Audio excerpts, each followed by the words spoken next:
FM 105.3MHz CPBC 가톨릭 평화방송입니다. HLQP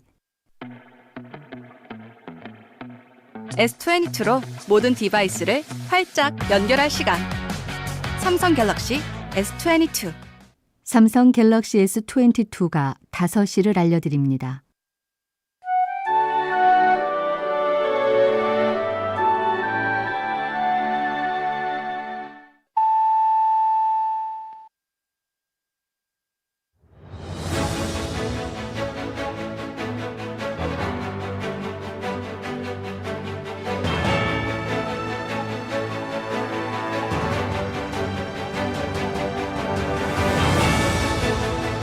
이기상의 뉴스 공감.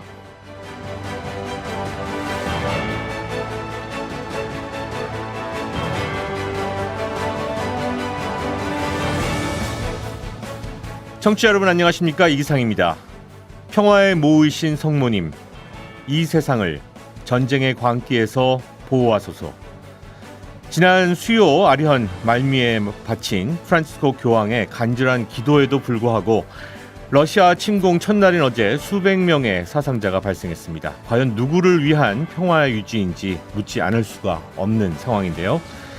자, 이 정치인 한 사람이 내린 결정과 판단이 수백 명의 소중한 목숨을 어떻게 좌지우지하는 것을 바라보면서 곧 다가올 대통령 선거에서 나에게 주어진 그 한 표를 어떻게 행사해야 할까 다시 한번 생각해보는 오늘입니다.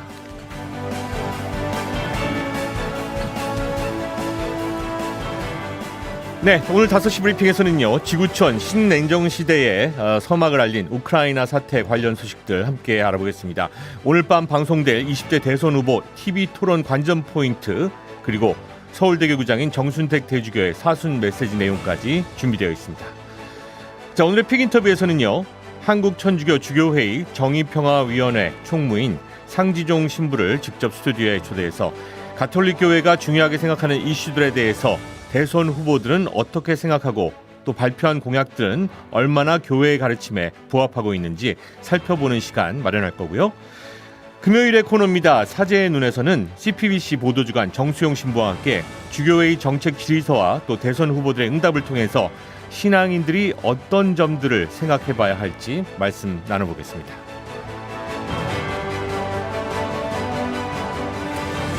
이기상의 뉴스 공감, 오늘도 청취자 여러분과 함께 만들어 나갑니다. 100원의 유료 문자 샵 1053, 그리고 어플리케이션 빵톡 준비되어 있고요. 유튜브 이기상의 뉴스 공감에서는 보이는 라디오로도 오늘 역시 많은 분들 직접 만나 뵙고 있습니다. 많은 분들 참여 기다리면서요. 이기상의 뉴스 공감, 오늘도 바디 프렌드 그리고 KT 제공입니다. 우리 가게 홍보 편하게 할 수 없을까? 사장님, 가게 정보 알림 메시지를 사용해보세요. 통화가 끝난 손님에게 메뉴, 영업시간, 주소 정보와 홍보 메시지가 자동 전송. 가게 정보 알림 메시지. 장사가 편해지는 디지코 KT. 가입 문의 1588-0114. 안녕하세요, 이정현입니다. 목부터 허리까지 근육통 완화 케어. 매일매일 집에서 팬텀 메디컬 케어. 목 추간판 탈출증과 퇴행성 협착증 치료 목적을 위한 견인에도 바디프렌드의 의료기기 팬텀 메디컬 케어를 잊지 마세요. 바디프렌드. 의료기기 광고 심의필. 우리 가게 홍보 편하게 할 수 없을까? 사장님, 가게 정보 알림 메시지를 사용해보세요. 통화가 끝난 손님에게 메뉴, 영업시간, 주소 정보와 홍보 메시지가 자동 전송. 가게 정보 알림 메시지. 장사가 편해지는 디지코 KT. 가입 문의 1588-0114.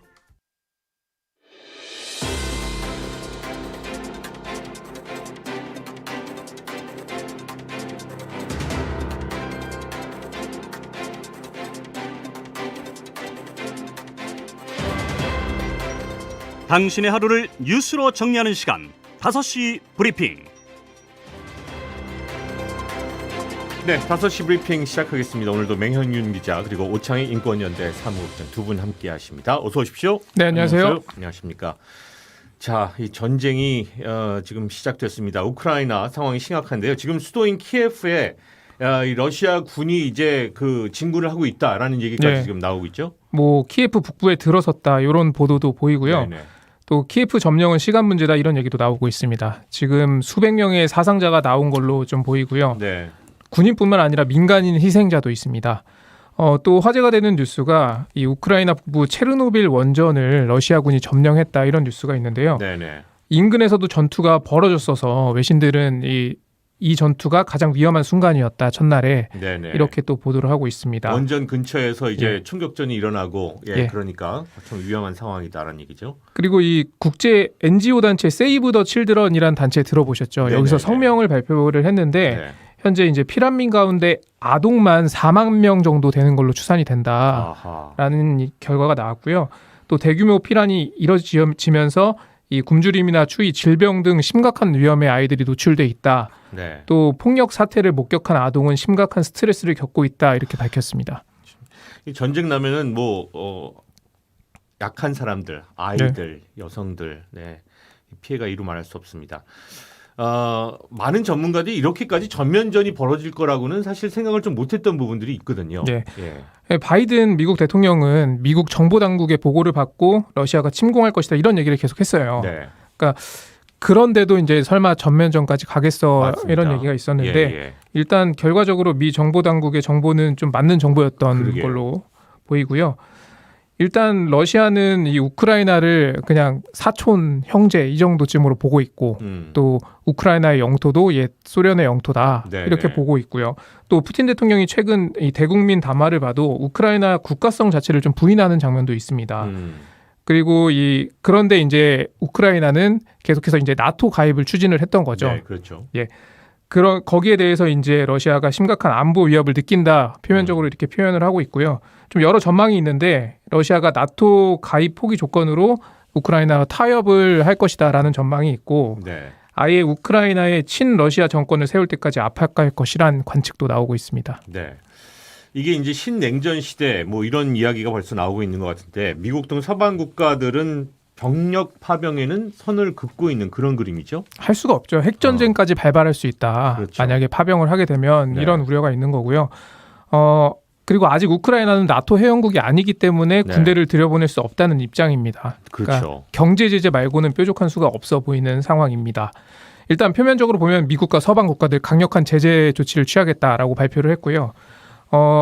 그러면은 이제 러시아 향후 좀 전망을 해보면 러시아는 중국과 손을 잡을 가능성이 있습니다. 아, 그래요 예. 또. 예. 그러니까 러시아의 기술 자원을 내세우고 중국의 자본력이 더해지면은 미국과 해볼 만하다 이런 큰 그림을 그리고 있다 이런 전망도 나오고요. 단순히 그래서 이게 이제 러시아와 우크라이나의 대결이 아니라 신냉전 구도로 흐른다 이런 분석이 나오는 겁니다. 네. 예. 중러 대미. 예. 이런 그림, 신냉전 시대 이야기도 나오게 되는 것 같고요. 오차익 국장님. 저는 일단 반성을 하는 게 제가 지난 4월 전에 방송할 때 전쟁은 일어나지 않을 거다 이런 말씀을 드렸는데 전쟁이란 게 그렇게 쉽게 일어나는 게 아니다라는 그런 얘기를 하셨어요. 젊은 분들 하시는 말로 뇌피셜. 뇌피셜. 그러니까 저만의 희망사항이었고요. 이게 그 뇌피셜이 맞기를 바랬던 거고요. 네네, 우리는 모두. 그랬으면 좋겠다는 바람이었는데 허망하게 무너졌습니다. 왜냐하면 미국과 러시아의 관계를 보면 미국에 비해서 러시아가 사실은 상대도 안 되는 약자입니다. 네. 예전 진짜 냉전 시대 미소도 소련이 미국에게 상대가 안 됐거든요. 네. 체제 경쟁하다가 소련 해체까지 왔다는 게 정통한 분석이니까요.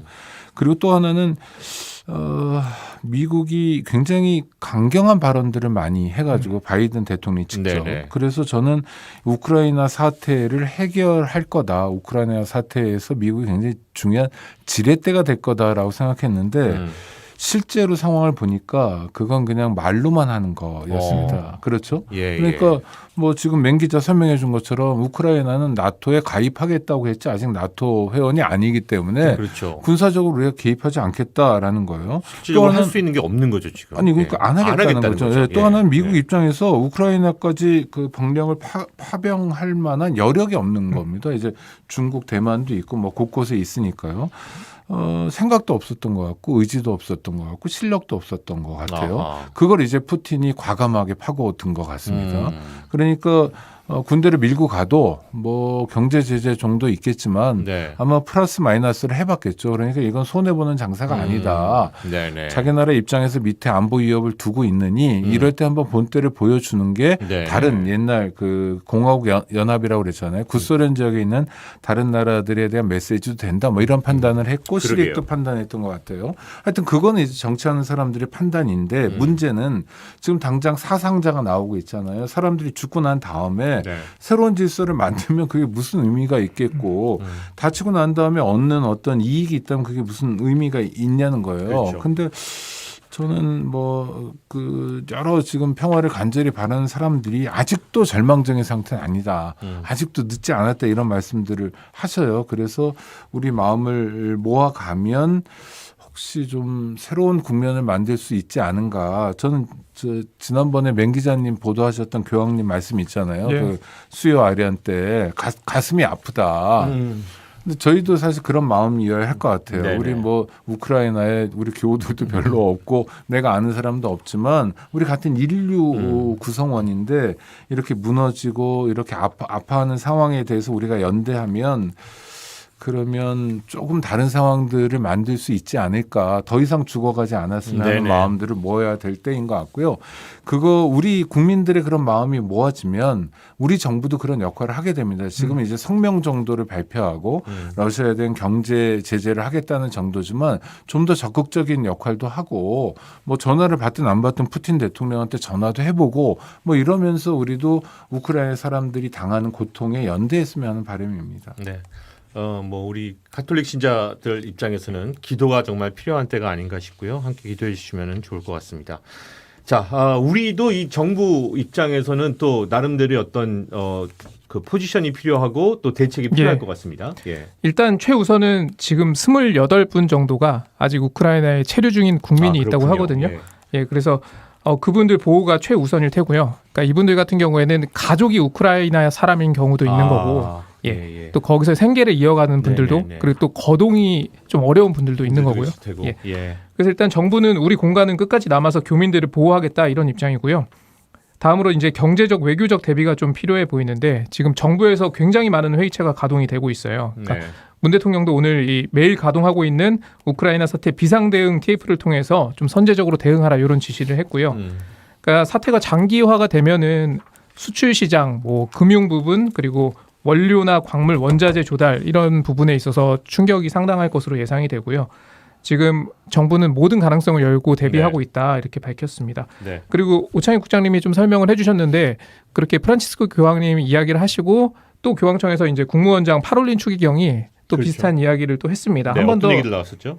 정치인들에게 좀 양심을 성찰해라라고 했잖아요. 한 번 더 그 메시지를 반복을 했고요. 네. 다만 아직 선의의 시간이 남았다. 협상의 여지가 있다. 이렇게 밝혔습니다. 그리고 이제 교황청 차원의 움직임으로 이 교황청에 본부를 둔 이제 국제 까리타스라는 단체가 있어요. 그 까리타스 우크라이나에서 이런 사태를 좀 대비하고 있었다고 해요. 그래서 지원할 수 있는 그런 뭐 물자들을 좀 네. 모으고 있다고 합니다. 그래요? 지금 뭐 예. 식량부터 시작해서 식수, 위생키트, 뭐 피난처 이게 가장 필요한 것들이다. 이런 거 지원하기 위해서 좀 준비하고 있다. 이렇게 교황청 입장이 나왔습니다. 네. 그리고 교황님이 다음 주 수요일이잖아요. 우리가 예. 사순절이 시작되면서 제2수요일인데 그날 평화를 위한 금식의 날로 예. 지내자 이런 금식의 말씀을 날. 하셨던 게 마음에 와닿습니다. 그러니까 저는 가톨릭 신자에서 좋은 게 이런 대목인데 보통 기도하면 뭐 무슨 복을 달라 뭐 해달라 뭐 건강하게 해달라 돈 벌게 해달라만 많은데 차고 넘치게 네. 많은데 우리하고 전혀 모르는 이웃이라고 얘기하기도 사실 되게 거리가 있는 네네. 분들을 위해서 그분들의 생명을 위해서 자기 결단을 하고 한 끼라도 금식을 하고 생각하고 기도하자 이렇게 가르쳐 주시는 게 정말 정말 고맙고요. 정말 우리의 평화의 염원을 모아 나가면 새로운 국면도 만들 수 있지 않을까 이런 기대를 해봅니다. 이게 그냥 어리석은 기대가 아니라 사실은 푸틴이 그런 침공을 할 때는 아까 말씀드린 대로 플러스 마이너스를 한 겁니다. 네. 그런데 세계 여론이 급전직하여서 굉장히 불리한 상황이 되고 자기 러시아 정부 입장에서 볼 때 손해가 많으면 멈추는 거거든요. 네네. 그러니까 그렇다는 걸 보여주면 되는 거죠. 그러니까 나 개인의 SNS 활동이나 이런 것들이 무의미한 게 아니다. 그러니까 우리가 포기하지 말고 할 수 있는 걸 해보자. 그러면 전쟁이 아닌 상태 나아가 평화로 성큼 갈 수 있다고 생각합니다. 네, 평화를 위한 우리의 한 사람 한 사람의 모든 염원이 좀 모아져야 되는 그런 시점인 것 같습니다. 자, 그런가 하면은 오늘 저녁 8시입니다. 제2차 법정 TV 토론이 진행됩니다. 예. 오늘 저녁 8시 정치 그리고 외교 안보 분야 이 토론이 TV 토론이 120분간 생방송으로 진행이 됩니다. 오늘 대선 후보들은 현장 유세 중단하고 TV 토론 준비를 했고요. 최근에 이제 이재명 후보 측에서 정치 개혁에 관련된 그런 제안을 하기도 했잖아요. 그렇죠. 예.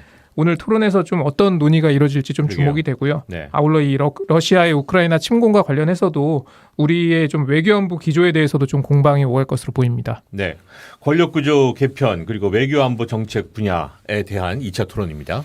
저는 뭐 권력구조 개편이 뭐 대통령 5년에 한 번 뽑는지 뭐 4년에 2번 중임제로 하든지 건지. 이런 것도 되게 중요합니다만 네.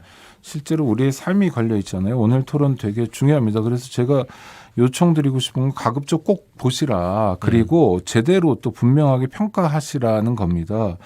그러니까 요새 이제 유세나 이럴 때 뉴스 보면 후보들이 우리를 보고 유권자라고 부르잖아요. 네. 이게 권리 권한이 있는 사람들이잖아요. 이슬 유자 써가지고. 네. 그런데 사실은 우리가 유권자인 게 1년 365일 유권자인데 선거 때만 유권자라고 부르는 경향이 있어요. 아니, 대한민국 헌법 첫머리가 그거 아닙니까? 대한민국의 국민은 주권자이고 대한민국 모든 권력은 국민으로부터 나와요. 네. 그런데 지금이야말로 정말 유권자로서의 뭔가를 보여줄 때인데 그때 판단 근거가 뭐냐. 그럼 뭐 고향이냐, 그럼 뭐 인상이냐 이런 게 아니잖아요. 정말 후보가 무슨 말 하는지를 보고 찍어야 될 것 같고요. 그런 의미에서 오늘 토론에 되게 중요합니다. 일단은 토론을 보자. 네네, 그럼요. 네. 그래서 이게 뭐 정권 교체든 뭐든 여러 가지 중요한 가치들 또는 요구들이 있지만 네. 정말 사람을 뽑는 선거이기 때문에 그 사람이 어떻게 하고 있는지 무슨 얘기를 하고 있는지를 정하는 토론으로 마음을 열고 보시면 좋겠고요. 왜 그러냐 하면 대통령 선거 끝난 다음에 어떤 대통령이 됐단 말이에요. 그분이 이제 여러 가지 정책을 꾸며 나가고 그럴 텐데 그거의 결과는 다 국민들에게 돌아옵니다. 그러니까 국민들이 고생하냐 그렇지 않냐 또는 국민들이 좀 더 편하게 살 수 있냐 우리 국가 공동체가 어디로 갈 수 있느냐가 사실 요 앞으로 열흘 남짓에 달려 있거든요. 네. 그러니까 우리 책임이에요. 어떤 대통령을 뽑는 게. 많은 얘기가 있습니다만 그 나라의 정치 수준은 사실 그 나라 국민들에게 달려 있습니다. 정치 수준은 정치인들에게 달려 있다 하고 잊어버릴 게 아니라 그런 정치인들을 선출하는 국민들에게 우리나라의 정치 수준 나아가 국가 수준이 달려 있다라는 것 생각하시면서 오늘 저녁에 꼭 보시고 이제 2번밖에 안 남았습니다. 맞습니다. 네, 부탁드립니다. 네. 우크라이나 전쟁을 또 바라보면서도 우리가 이 지도자가 누구냐에 대해서도 상당히 많은 또 생각들을 하게 되는 부분인데요. 일단은 오늘 저녁 8시 토론 모두 함께 지켜보면 좋겠습니다. 자, 그리고 다음 주부터 가톨릭 교회는 이제 사순 시기를 보내게 됩니다. 서울대교 구장인 정순택 대주교가 담화를 발표하셨죠? 예. 담화 제목은 하느님과 화해하십시오. 지금이 바로 매우 은혜로운 때입니다. 이게 제목이고요. 네. 확 눈에 띄었던 메시지는 자신을 희생해 국민을 위해 봉사하고 사랑하는 분을 새 대통령으로 보내주시길 주님께 청하자. 이 부분입니다. 그리고 정순택 대주교는 이에 앞서서 코로나19 팬데믹이라는 좀 초유의 상황을 겪으면서 좀 절절한 아픔과 상실을 겪고 있는 분들이 많다. 특히 좀 가족을 여의거나 경제적으로 어려워진 사람들, 일자리가 없어서 꿈을 접어야 하는 사람들을 좀 기억을 했고요. 그런 측면에서 봤을 때 좀 이번에는 통합을 이야기하는 대통령 또 소외계층을 위한 정책에 더 힘쓰는 정치인이 필요하다. 이런 메시지로 좀 풀이가 됩니다. 네. 자, 여기에 이 한마디 다시 한번 읽어드립니다. 자신을 희생해서 국민을 위해 봉사하고 사랑하는 분을 새 대통령으로 보내주시길 주님께 청하자 하는. 아주 짧게 네. 오전에 저희가 장발장은행을 하는데 그 대출해드린다고 벌금 300만 원 어떤 여성에게 전화를 드렸어요. 이분은 교통사고 때문에 인사사고가 나서 벌금이 많이 나왔는데 하여튼 통화하면서 하여튼 대출을 해드릴 테니까 뭐 300만 원이면 25만 원씩 12달에 나눠 갚아라 이 말씀을 드리는데 그때부터 펑펑 오는 거예요. 살았다 이러면서. 아니 그러니까 저는 국민들의 손을 잡아줄 수 있어요 정치가요. 네. 우리 정순택 주교님 말씀이 맞잖아요. 국민에게 봉사하고 국민에게 사랑하는 마음 그걸 정책으로 실현하면 얼마든지 다른 환경을 만들 수 있습니다. 중요한 앞으로 열흘을 보냈으면 좋겠습니다. 네. 자, 오늘도 두 분과 함께 소중한 이야기를 나눴고요. 네, 다음 시간에 뵙도록 하겠습니다. 고맙습니다. 네, 고맙습니다.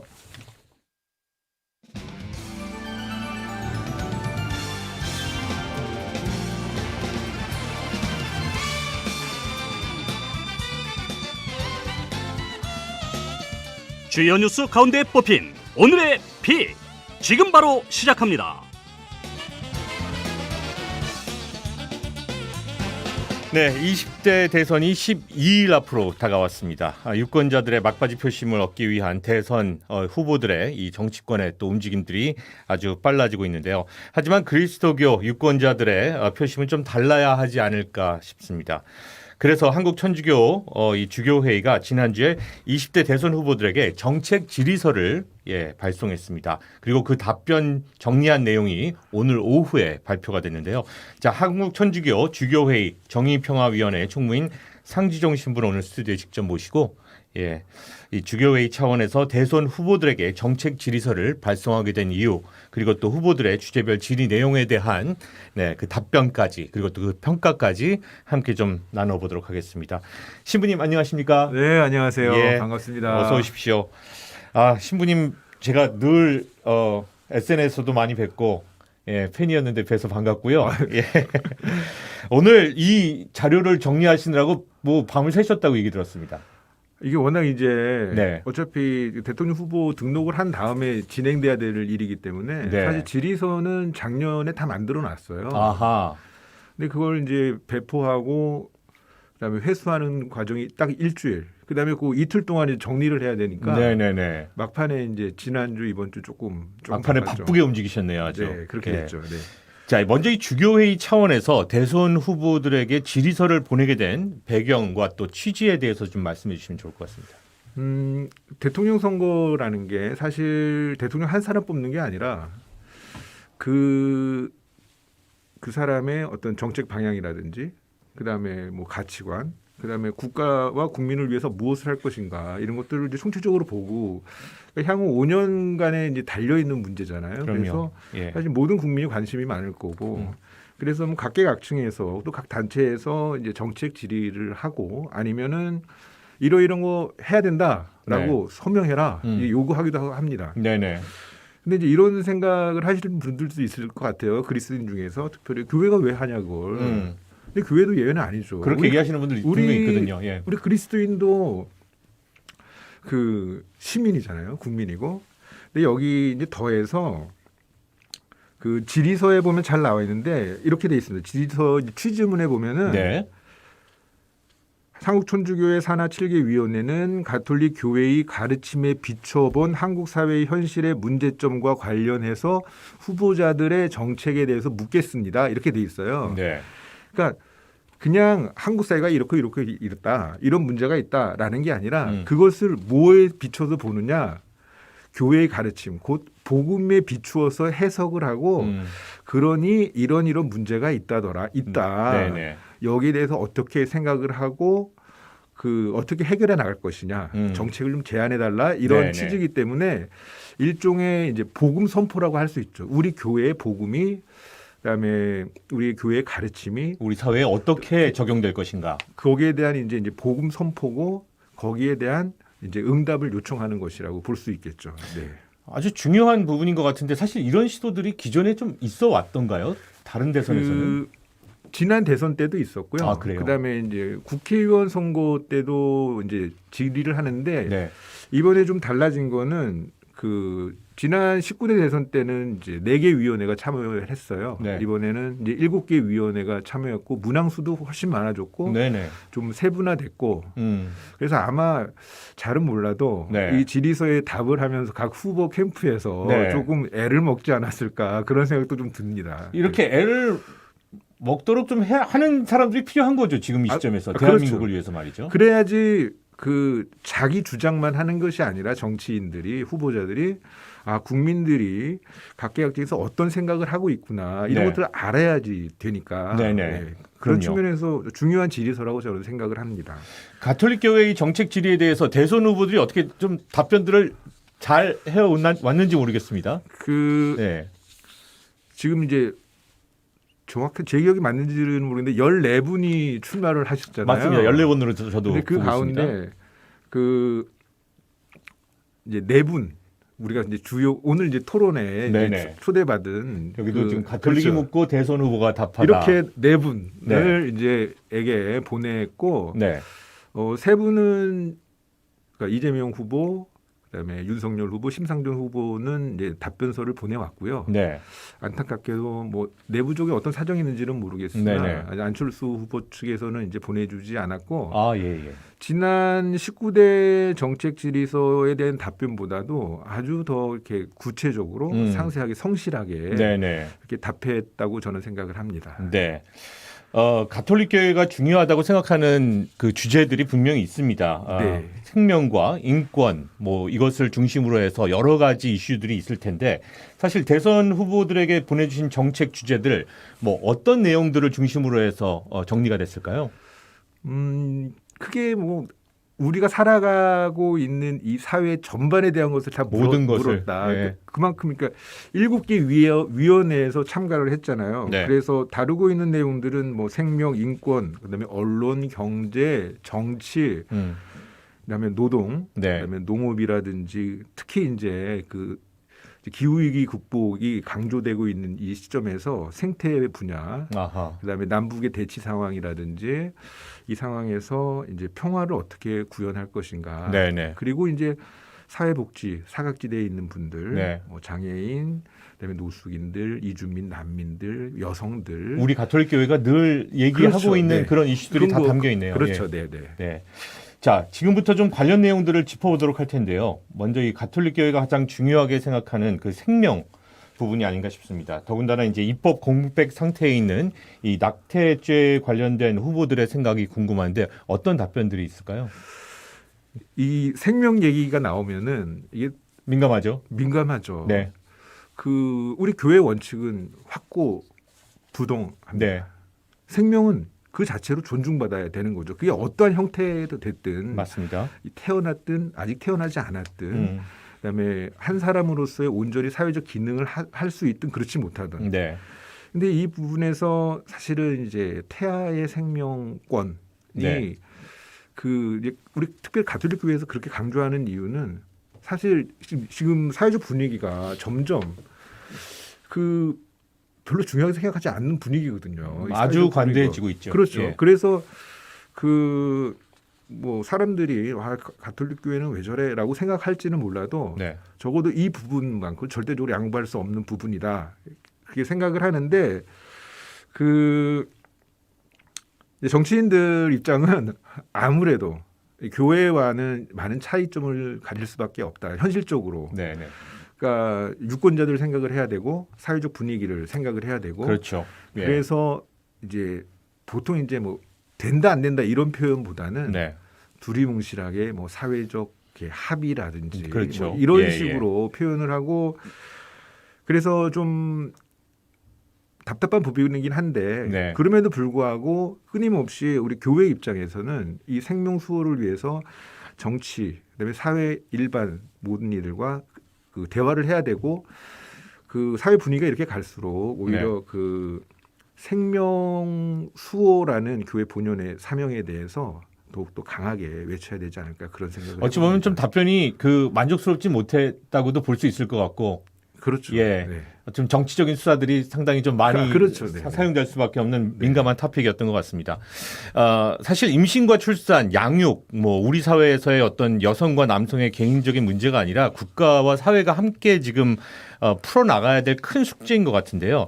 그러기 위해서 이제 어떤 물질적이나 제도적인 시스템의 어떤 마련.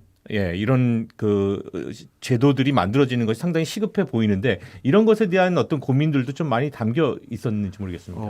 임신, 출산, 양육. 네. 사실 지금 우리 출생률이 거의 이제 절벽 상태잖아요. 그렇죠. 이대로 가면 네. 우리나라의 이제 존폐 위기까지도 막 맞습니다. 거론되는 예. 상황에서 각 후보 모두 아주 이제 구체적으로 제안을 하면서 이 부분을 이제 확실하게 해나가겠다. 네. 그러니까 이제 뭐 지원하겠다는 다양한 정책들을 이제 이렇게 발표를 했어요. 네. 그리고 이제 저희에게 이제 응답도 했고, 근데 문제는 과연 얼마만큼 이제 실현할 거냐. 그렇죠. 이들의 의지가 중요한 거죠. 네. 사실은 제도가 없어서 그런 게 아니라 실현이 안 되기 때문에 그런 네. 문제가 있거든요. 그래서 이걸 보면서 어느 분이 대통령이 되든지 간에 자신이 했던 이 약속들은 꼭 지켰으면 좋겠다. 이제 그런 바람을 이제 가져봅니다. 네. 뭐 선거 때는 무슨 얘기든지 다 하니까요. 그죠. 예. 결론은 얼마나 이행이 되느냐입니다. 자, 물론 주제에 따라서 뭐 차이는 좀 있겠습니다만은 생명윤리적 관점에서 가장 좀 교회 친화적인 그런 후보는 누구라고 좀 보이던가요? 제가 초반에도 좀 말씀을 드렸지만 네. 교회의 입장과 아주 잘 부합하는 후보는 사실은 찾기가 좀 어렵습니다. 왜냐하면 네네. 그 특히나 이 이슈에 대해서는 그렇죠. 네. 그러니까 사회적 분위기라는 걸 무시할 수가 없고 맞습니다. 한마디 잘못했다가 네네. 그 표를 막 깎고 그러잖아요. 네네. 근데 이제 새 후보 답변을 보면은 뭐 많은 분들이 짐작하실 수 있는 것 같은데 정의당 심상정 후보가 조금 좀 멀리 있고 이제 국민의힘 윤석열 후보가 이제 몇 개 부분에서 조금은 우리 교회 입장에 네. 좀 가까이 있는데 사실 제가 볼 때는 그 차이가 크다고 보지는 않고요. 네네. 그러니까 한편으로 이해가 되는 게 이들은 이제 정치인들이잖아요. 그렇죠. 예. 선택을 받아야 되는. 그러니까 이들의 뭐 그게 이제 힘든 부분일 수도 있지 않을까 싶기도 네. 합니다. 네. 다른 이슈들에 대해서는 또 이제 어떤 그 대답들이 나왔고 그것이 또 우리 가톨릭 교회 입장에서는 우리 또 신자들 입장에서는 바라볼 수 있는 내용들인지 한번 좀 계속 얘기를 나눠보겠습니다. 자, 민족화해위원회의 질의와 답변들이 있었는데 한국 가톨릭 교회의 또 다른 소망이 바로 한반도 평화인데 네. 현 정부에서는 이제 적극적인 추진들이 있었고 근데 열매를 맺지는 못했습니다. 그리고 그렇죠. 마지막까지도 계속 여러 가지 뭐 종전 선언을 비롯해서 평화 협정 관련된 여러 가지 시도들이 있을 것 같은데 이에 대한 어떤 답변들은 어땠나요? 그러니까 현 정부에서 여러 가지 뭐 전향적인 정책들도 많이 했고 또 소기의 그 성과를 얻어낸 것도 있는데 네. 마지막 부분에서 이제 흐지부지 됐잖아요. 네. 이번에 이제 응답하신 후보들 보면은 그러니까 이제 특별히 대북 관계에서 북한과의 관계에서 조금 더 유화적으로 갈 것이냐 그렇지 않을 것이냐라고 이제 해서 갈려진다고 생각이 되는데 이재명 후보나 심상정 후보 같은 경우는 지금의 어떤 대화를 좀 더 구체적으로 네. 지속시켜 나가면서 관계 회복을 하고 이제 평화 정착으로 가는 게 이제 주된 모습이고 네. 이에 비해서 이제 윤석열 후보도 이제 평화 정착이라든지 뭐 정전 협정 체결 이런 부분에 대해서는 긍정적으로 보지만 지금 북한이 계속 저렇게 이제 위협적으로 존재하는 상황에서 네. 섣불리 접근하기는 어렵다. 그런 이제 원론적인 입장을 보여주고 있고 그리고 이전에 이제 몇몇 이제 발언들 예를 들면 선제 타격이라든지 네네. 이런 것들은 조금 아무리 현실적인 상황을 고려한다 하더라도 우리 교회가 추구하고 있는 어떤 평화, 뭐 군비 축소, 뭐 무력 사용 억제 네. 이런 방향하고는 조금 거리가 멀다. 이제 저는 이렇게 봅니다. 네. 오늘 뭐 토론이 있을 예정인데 그야말로 이 외교 안보 관련된 분야들이 많이 얘기될 거서 좀 함께 지켜보실 예정이시겠죠? 예, 보려고는 하는데 네. 잘은 모르겠습니다. 왜요? 알겠습니다, 신부님. 사실 이 가톨릭 교회는 그 평화가 하나의 어떤 의무라는 그 점을 강조를 하고 있습니다. 교회 내에서도 분단 국가라는 점을 강조하면서 이제 안보에 우위를 둘 것인가 뭐 혹은 또 다른 의견들도 있는 것 같고요. 군비 축소나 대북 경제 제재 뭐 이런 부분들에 있어서 가톨릭 교회의 어떤 공식적인 입장은 어디에 가 있다고 우리가 알고 있으면 좋을까요? 교회도 가르치는 바는 주장하는 바는 이제 완전히 무력이 없는 상태겠죠. 이사야서에 나오는 네. 어떤 그런 상태일 텐데 그것이 쉽지는 않잖아요, 현실적으로. 네. 근데 그 단계까지 가기 위해서 그 힘에 의한 거짓 평화가 아니라 이제 힘이 아니라 정의에 입각해서 이제 특별히 이제 군사력을 억제하면서 점점 줄여나가면서 네. 참된 참된 평화를 이루어가는 것이 이제 교회의 가르침이고 한국 교회도 여기에 부응해서 특별히 이제 남북한이 이제 분단되는 상황에서 서로 첨예하게 대립하고 있잖아요. 네. 그럼에도 불구하고 우리 교회는 끊임없이 북한에 대해서 다양한 것들을 이제 제공하고 원조를 하고 형제적 관점에서 네네. 그러면서 화해를 시도해왔거든요. 계속 아주 어려운 상황에서도. 네네. 그래서 이제 이 교회의 발맞춰서 이제 이 정치 또 외교적으로도 그렇게 가야 된다라는 게 이제 기본 입장이고, 네. 그러니까 또 인도적 차원에서 이제 대북 경제 제재 이제를 완화해야 된다라는 거죠. 근데 이 부분에 대해서는 이제 조금 그 후보들 간에 좀 의견이 갈립니다. 그래서 그 이재명 후보나 심상정 후보 같은 경우는 이제 적극적으로 이제 동의한다. 네네. 이제 이런 입장이고 네. 윤석열 후보는 좀 다르죠 거기서. 네. 대체로 동의는 한다. 네. 그러니까 사실 군비 축소나 그 평화체제 구축 이것을 반대할 이유가 그거에서 없어요. 반대 얘기를 할 사람은 없는 없는데 거고요. 예. 이제 조건을 다는 거죠. 네. 북한이 지금 저렇게 위협적으로 나오는 상황에서 그렇기 때문에 그래서 그 이제 퍼주기식의 이런 거는 안 된다. 이제 이런 입장을 이제 보이고 있는 거죠. 네네. 알겠습니다.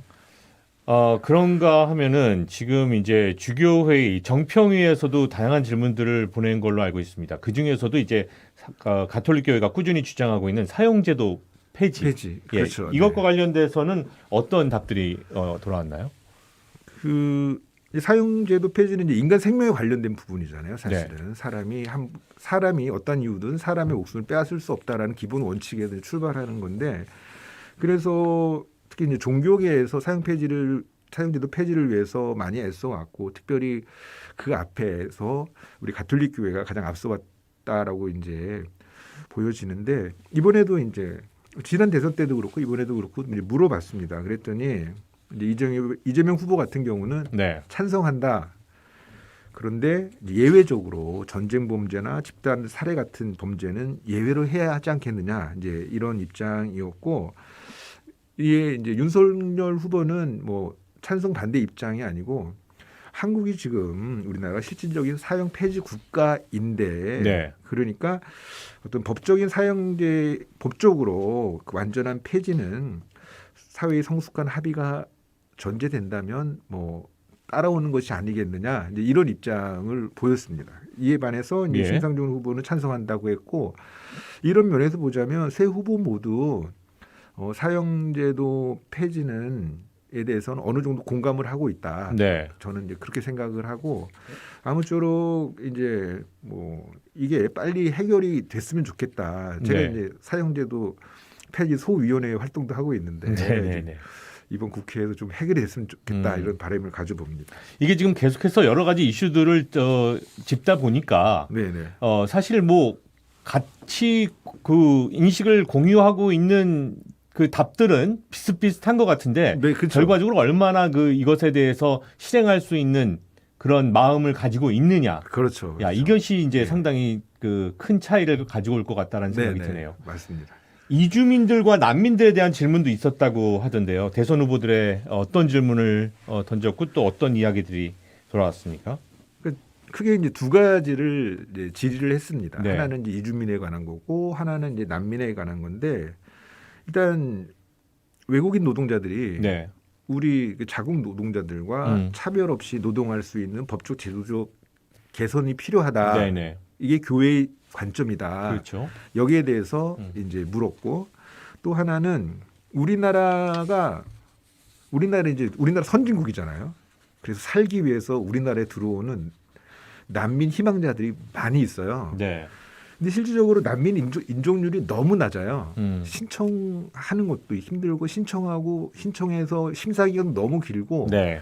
그리고 인정받는 경우는 더더욱 힘들고 그래서 이 난민 인종률을 이제 높여야 되지 않느냐. 그러기 위해서 그 난민 심사의 제도적 개선이 필요하고 또 난민 인정받으면 난민 인정했으니까 알아서 하라가 아니고 난민 인정받은 사람에 대해서 이제 정착할 수 있는 그 지원 기반을 확대해야 되는 게 아닌가. 네. 여기에 대해서 어떠냐라고 의견을 물었는데 네. 세 후보 모두 아주 긍정적으로 답변을 했어요. 그래요. 예, 네. 긍정적으로 답변을 했는데 문제는 그 실현할 것인가 이게 문제인 거예요. 그게 문제인 거예요. 계속. 그러니까 예. 계속 그 뭐 외국인 노동자, 이주민에 대한 이야기들, 문제들, 그다음에 난민에 대한 이야기들 끊임없이 나오고 있잖아요. 그런데 개선이 안 되고 있는 거예요. 개선이. 네. 왜 그럴까? 그러니까 이제 교회에서는 사회적 약자에 대한 배려라는 우선적인 배려라는 차원에서 끊임없이 이 문제를 제기를 하고 있는데 네. 정치권에 있는 사람들이나 아니면 일반 국민들은 이게 내 일처럼 들리지 않는다. 뭐 이런 게 아닐까. 그래서 네. 우리가 이렇게 물어보면은 하겠다, 잘하겠다, 막 그러면서 여러 가지 이제 다양한 정책들을 이제 답변을 해줬는데 네. 과연 이것을 실현할 것이냐. 이제 그걸 지켜봐야 되는 거죠. 그런 걸 지켜보기 위해서는 사실은 토론을 봐야 되는 것 같아요. 이게 지금 질문을 했을 때 답변 나오는 거를 보면은 다들 그것도 해야지요. 이것도 좋습니다. 이거 다 그 마음 갖고 있습니다. 라고는 얘기는 하지만 그것이 정말로 실질적으로 적용이 될 것인가는 그 사람의 평소 때 여러 가지를 보고선 그렇죠. 판단하는 수밖에 없는 것 같다는 그런 생각이 좀 들고요. 네. 자, 그렇다 그러면은 지금 이 부분 같은 경우에도 상당히 중요한 이슈거든요. 우리 사회의 그 경제 민주화와 또 양극화 해소 관련돼서 네. 이와 관련된 그 차기 대통령이 해결해야 될 과제들 상당히 많을 것 같은데 이 경제 민주화, 양극화 해소 이 부분에 대해서는 어떤 후보의 대답이 좀 우리 가톨릭 교회가 바라보는 그런 시선과 좀 닿아 있다라고 볼 수 있을까요? 그 이제 경제 민주화 또 뭐 양극화 해소 특히 이제 경제 문제에 대해서 우리가 이제 특히 이제 그리스도 신자로서 생각해 보려면 기본적으로 생각해야 되는 이제 원칙이 하나 있어요. 네. 그 이제 재화의 보편 목적이라는 이제 가르침인데, 그러니까 어떻게 쉽게 생각하면 사유 재산권에 이제 대당되는 개념이라고 볼 수 있어요. 그러니까 개인이 재산을 갖고 있는 게 인정되죠. 사유 재산권입니다. 그러니까 내 거를 내 마음대로 할 수 있고 내가 내 거를 벌기 위해서 뭘 할 수 있다. 네. 내 거니까 이게 사유 재산권이잖아요. 근데 그 전에 모든 재화는 모든 일을 위해서 보편적인 목적을 가지고 있다. 그게 바로 이제 재화의 보편 목적이거든요. 네네. 그러니까 이제 이 재화의 보편 목적성과 사유 재산권이 이제 적절한 균형을 이루어야지 이 분배 문제도 해결할 수가 있고 경제 문제와도 이룰 수 있는 것인데 네. 지금 이게 한쪽에 치우쳐 있으면 예를 들어서 지금 그 이제 사유 재산권에 너무 치우쳐 있죠. 그 자본주의 사회가 그래요. 재화의 보편 목적성이 많이 이제 그 의미를 잃고 있는 상황인데 네네. 우리 교회는 끊임없이 이 이야기를 하는 거죠. 이와 맞물려서 이제 사회적 약자, 그러니까 재화의 보편 목적성을 이제 상실한 상황에서 피해를 보는 사람들은 사회적 약자이기 때문에 그래서 이거에 관련돼서 이제 질문을 했고 네. 그 워낙 방대한 양의 네. 이제 내용이었어요. 답을 주셨어요. 세 분 다. 예. 너무나 고맙게도 네네. 이 자리를 빌어서 다시 한번 그 세 네. 후보 진영에 다시 한번 감사를 드리는데 근데 이제 크게 나눠 보자면 그러니까 경제 민주화와 양극화 해소를 해야 된다. 여기에 대해서는 기본적으로 다 동의를 했고요. 네. 근데 이제 어떻게 접근할 것인가라는 관점에서 보면은 여기도 이제 조금씩은 갈리죠. 그러니까 그 덜 가진 사람의 입장에서 정책을 펴나갈 것이냐, 네. 많이 가진 사람의 입장에서 펴나갈 것이냐에서 조금 이제 그 갈리기는 차이겠죠. 네. 하는데 그게 뭐 쉽게 얘기하면은 뭐 노동 친화적이냐 아니면 자본 친화적이냐 네네. 이렇게 표현할 수도 있겠죠. 그 이제 이재명 후보나 심상정 후보, 특히 이제 심상정 후보가 더 이제 그런 이제 입장이죠. 정의당의 이제 뭐 정강이 또 그러니까 네. 이제 그 사회적 약자들, 가난한 이들에 대한 우선적인 배려, 그러니까 노동 친화적인 정책을 네. 통해서 이 문제를 풀어가야 된다. 그렇다고 뭐 자본을 배제한다 이런 건 아니겠지만 네. 그건 이제 조금 더 우위에 놓여 있는 거고, 그다음에 이제 윤석열 후보 입장에서는 조금은 이제 자본 친화적에서 해결을 해나가야 되는데, 예를 들면 가진 사람 것을 뺏어서 없는 사람을 주는 식의 방식은 안 된다라는 조금은 좀 이제 격한 표현을 쓰셨어요. 그래요. 예. 그러니까 사실 그거를 원하는 건 아니잖아요. 그러게 그러니까 말이에요. 뺏어서 주는 건 아닌데, 예. 그건 그 뺏어서 주는 거는 어느 누구도 반대하는 거죠. 다. 홍길동 산적이. 그래서 요 부분에 대해서는 예. 이제 그 지금 현재 상황을 어떻게 보느냐. 네네. 그러니까 경제 민주화나 그다음에 양극화 문제가 어디서 발생하는가를 네네. 보는 관점에 따라서 이렇게 좀 차이가 있다. 차이가 이렇게, 크게 또 나는 걸 볼 수가 그렇게 있네요. 생각을 합니다. 네. 자, 지금 워낙에 방대한 내용이기 때문에 정리하시는데도 지금 밤을 샜습니다만은 지금 방송을 하다가도 네. 저희들이 지금 다루지 못한 내용들이 지금 또 한 편이 남아 있습니다. 네, 네. 다음 주에 신부님 피곤하시겠지만 시간 하루 더 내주셔가지고 모시면은 저 같은 사람 또 불러주시는 거예요? 또 모시도록 할 테니까요. 요 지금 검찰 개혁부터 시작을 해서 할 이야기들이 지금 또 이만큼이 남아 있으니까 다음 주에 좀 나와 주셨으면 감사드리겠습니다. 네, 신부님. 시간 한번 맞춰 보면 알겠습니다. 예, 다음 주에 다시 모시도록 하겠고요. 네, 오늘 한국천주교 주교회의 정의평화위원회 총무 상지정 신부와 함께 그리스도교 유권자들의 올바른 선택에 도움이 될 주교회의의 질문들 함께 좀 이야기 나눠봤습니다. 다음 주에 다시 뵙도록 하겠습니다, 신부님. 네. 고맙습니다. 예, 감사합니다.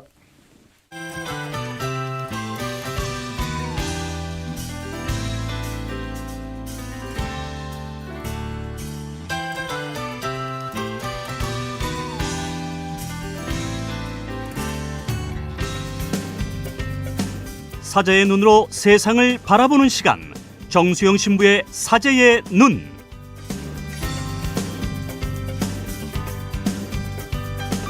네, 매주 금요일 세상에서 일어나는 모든 일들 사제의 눈으로 바라보는 시간입니다. 가톨릭 평화방송 보도주간 정수영 신부님의 사제의 눈 시간인데요. 예, 어서 오십시오, 신부님. 네, 안녕하십니까. 네. 방금 전 이렇게 인터뷰를 또 한참 들어보셨을 것 같아요. 지금 우리가 이렇게 선거를 앞두고 있습니다, 신부님. 네네네. 네. 저도 밖에서 이번에 주교회의 정책질에서 발표한 내용 좀 관심 있게 보고 또 상지종 신부님 이렇게 해설해주고 의견 제시해주시는 것도 잘 봤습니다. 네, 우리가 좀 내용들을 보다 보면 정말로 그 세상이 돌아가는 걸 보면서 이렇게 막 화가 날 때도 있고, 내가 관심 있는 이슈가 또 툭 튀어나올 때도 있고, 이런 선거 때야말로 이런 것에 대해서 한 번은 고민해보고 또 내가 한 표를 보여줄 수 있는 그런 중요한 때가 아닌가 싶어요. 예, 대선 후보들은 한 3명, 10명 이렇게 되긴 하지만 4명, 10명 되긴 하지만 또 많은 사람들이 가지고 있는 생각들은 또 그만큼 다양하거든요. 그래서 자신의 생각과 입장을 맞춰 보면서 어떤 후보에게 자신의 한 표를 행사할까 이렇게 생각하다 보면 또 고민하고 또 비교해야 될 부분이 너무 많은 것 같습니다. 맞습니다. 정책도 그렇고요. 그리고 또 후보나 후보 주변에 있는 사람들의 어떤 도덕성에 대한 부분들도 그렇고. 그리고 또 어떤 그 선거 운동이나 아니면 토론의 과정에서 보이는 그 한 개인의 어떤 태도의 부분들 이런 부분들도 좀 유심히 보면서 많은 분들이 좀 이렇게 고민하고 계시는 게 아닌가 생각합니다. 네, 유심히 보면서 위로를 받는 경우도 있고 욱할 때도 있고 여러 가지. 오늘 저녁 토론에도 어떤 장면들이 연출될지 상당히 기대가 되고요. 네, 맞습니다. 그 요즘 어디나 사람들 모인 자리 보면 이 사람은 이러니까 돼야 된다. 저 사람 저러니까 안 되지라고 이제 얘기하는 분들이 참 많은 것 같은데 그런 모습들 보면서 되게 화내시는 분들도 많은 것 같고, 맞아요. 네, 그리고 네. 또 뭐 욱해서 뭐 흥분하시는 분들도 많은 것 같은데 네. 오늘 사제의 눈에서는 이런 분들을 저도 이제 주변에서 보고 저도 사실은 뭐 그럴 때가 많고 하면서 예. 아 우리는 왜 그럴까라는 생각들을 하면서 네. 신앙인은 어떤 점에서 분개하는가 뭐 좀 이런 주제를 갖고 좀 얘기해 보고 싶었습니다. 예. 신부님이 이런 이야기를 하시면서 떠오른 시가 또 한편 있으셨다고 얘기를 들었어요. 예. 1965년도 김수영 시인이 발표한 시인데요. 네. 뭐 많은 분들이 잘 아실 겁니다. 어느 날 고궁을 나오면서라는 시인데요. 오늘 이야기 나누기 전에 제가 왜 이 시가 떠올랐는지 한번 소개하고 싶어서 네네. 같이 한번 좀 제가 조금 일부를 좀 읽어주세요. 읽어보도록 예. 하겠습니다. 왜 나는 조그마한 일에만 분개하는가? 저 왕궁 대신에, 왕궁의 음탕 대신에 50원짜리 갈비가 기름덩어리만 나왔다고 분개하고 옹졸하게 분개하고 설렁탕집 돼지 같은 주인년에게 욕을 하고 옹졸하게 욕을 하고 한번 정정당당하게 붙잡혀간 소설가를 위해서 언론의 자유를 요구하고 월남 파병에 반대하는 자유를 이행하지 못하고 20원을 받으러 3번씩 4번씩 찾아오는 야경꾼들만 증오하고 있는가. 이런 내용입니다. 네. 이게 참 65년신데 말이죠. 네네. 지금 새삼스럽게 이 대선 이 길목에서 제가 지금 들으면서도 너무 이렇게 훅훅 와닿는 그런 네. 한 줄 한 줄인 것 같습니다. 좀 작고 사소한 일에는 우리가 너무 분개하고 화를 내면서 정작 중요한 일에는 우리가 과연 얼마나 분노하거나 혹은 관심을 두고 있는지 모르겠다라는 생각이 드네요. 예, 시에서도 뭐 왕궁이라고 표현되거나 아니면은 뭐 정치적인 자유, 언론의 자유 이런 부분들에서는 화내고 네. 결정적인 권력 앞에서는 화내지 못하면서 작고 사소한 부분들 이런 부분들에서 쉽게 흥분하는 어떤 그런 소시민적인 모습에 대해서 시인은 스스로를 반성하고 그리고 또 부끄러워하는 그런 내용의 시인데요. 맞습니다. 예. 우리가 후보를 판단하고 또 지지 후보를 결정하는데 또 많은 고려사항들이 있지 않겠습니까? 그런데 종종 우리도 너무 가볍고 지엽적인 문제만 부각시키는 것은 아닌지 네네. 또 그런 부분에 너무 이제 쉽게 흥분하는 것은 아닌지 모르겠습니다. 그래서 앞에서 이제 들으셨던 것처럼 마침 주교회의에서도 각 대선 후보들에게 정책 질의서를 발송을 했고 네. 또 그 결과를 이제 오늘 발표를 했는데요. 네, 이제 이런 내용들이 또 우리가 좀 판단해야 될 기준이 되지 않을까 생각해 봅니다. 맞습니다. 저희 CPBC도 이제 라디오뿐만이 아니라 신문 그리고 또 방송 뉴스를 통해서 계속해서 관련 내용들 보도할 예정이고요. 후보들이 이 가톨릭 교회에서 질문한 내용들에 대한 정책 질의에 대한 그 답들 계속해서 여러분들께 소개할 내용이니까요. 많은 그 신자분들에게 신앙인들의 어떤 판단 기준이 되었으면 좋겠습니다. 예, 우리가 사소한 것에 흥분하고 또 화를 내기도 하지만 네. 또 이번 정책 질의서를 보다 보면은 창조 질서를 파괴하는 정책은 무엇인지 그리고 사회적 약자에 대해 배려하지 않는 공약은 어떤 건지 또 평화가 아니라 분단을 고착화하는 내용은 무엇인지 꼼꼼하게 좀 살펴보고 또 이런 부분에 우리가 분개할 수 있으면 좋겠다라는 생각이 좀 들었습니다. 네. 결국 가톨릭적인 가치에 완벽하게 일치하는 후보는 분명히 없을 겁니다. 네. 네, 우리가 뭐 정당이고 우리가 후보를 내지 않는 이상 당연히 그것은 불가능한 일이겠죠. 네. 그렇더라도 누가 조금이라도 가까운지 좀 종합적으로 판단하는데 이번 주교회의 정책 질의서가 도움이 되면 좋겠습니다. 네. 뭐 저도 가톨릭 신자로서 이번 그 선거를 바라보면서 여러 가지 이야기들, 뭐 오늘 토론에서도 얼마나 많은 서로에 대한 어떤 비방도 있을 수가 있겠고 또 약점들을 치고 들어가기도 하겠고 여러 가지 장면들이 있겠습니다만 내가 후보를 선택할 수 있는 좀 기준들이 네네. 있었으면 좋겠다라는 생각을 계속 하고 있었는데 네. 사실 교회에서 이렇게 어떻게 보면 좀 역할을 해주시는 부분에 대해서는 참 좋다라는 그런 생각이 들었거든요. 뭐 결국 교회가 이제 사회교리나 아니면은 복음이 가지고 있는 분명한 기준이 있기 때문에 이제 그런 내용으로 뭐 식별하고 판단하고 네. 뭐 행동할 수 있으면 우리 신앙인들은 분명히 기준이 있거든요. 벌써 네. 나와 있는 기준들이. 맞습니다. 맞습니다. 자, 오늘 사제의 눈 제목과 노래 소개해 주시면 좋을 것 같습니다. 예, 오늘 사제의 눈 제목은 주교회의 정책 질의서 신앙인은 무엇에 분개할까입니다. 네. 대선을 앞두고 좀 더 본질적인 문제에 있어서 신앙의 가치를 우리가 잘 활용해서 판단할 수 있으면 좋겠습니다. 그리고 마지막 곡은 윤두현이 부른 흰수염 고래라는 노래인데요. 지구상에서 가장 큰 대형 고래라고 하죠. 그 흰수염 고래처럼 넓은 바다를 거침없이 헤엄쳐 나가는 그런 담대함 같이 기억해 보면 좋겠습니다. 네. 자, 오늘 정소영 신부님과 함께 또 이야기 나눴고요. 금요일 날 마지막 시간 함께했습니다. 신부님 고맙습니다. 감사합니다.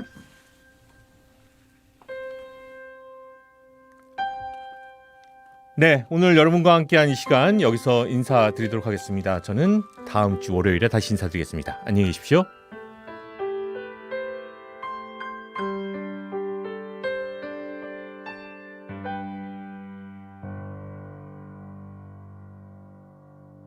작은 연못에서 시작된 길 바다로 갈 수 있음 좋겠네. 어쩌면 그 험한 길에 지칠지 몰라. 걸어도 더디 달 것